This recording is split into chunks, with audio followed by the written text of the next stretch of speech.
Hi everybody, in this video I'm going to show you how to make this super simple yet scrumptious recipe. It's some butternut squash that has been stuffed with some meat and has some guacamole on the top. I'm going to start by washing the squash and I'm going to remove the two ends. This makes it easier for me to just slice it in half. So once I have cut the squash in half, I'm going to use a spoon and I'm going to remove all of the seeds very well. You can bake them and you can use them in many different ways.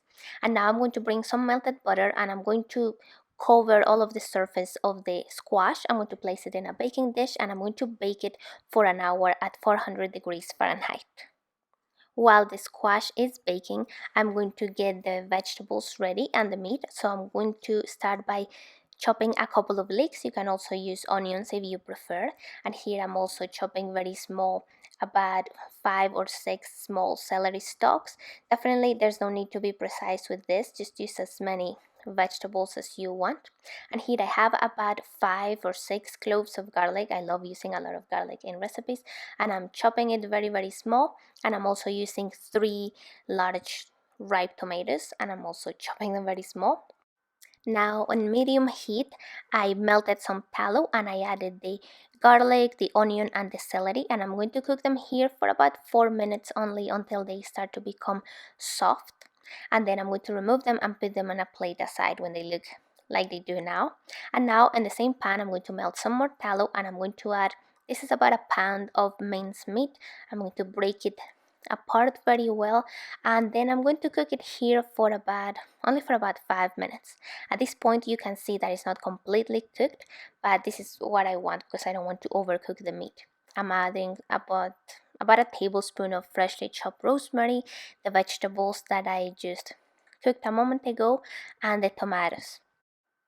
Now I'm mixing everything very well and I'm going to add some spices to this as well.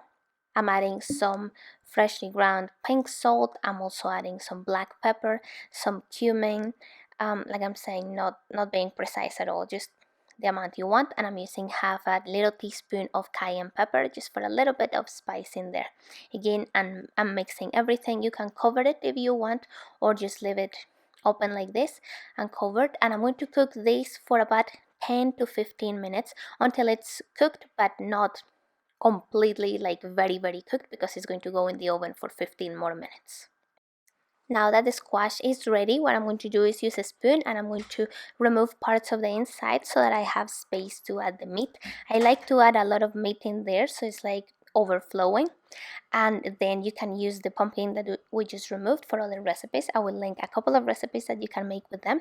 And now I'm going to place this in the oven for 15 minutes. I still have it at 400 degrees.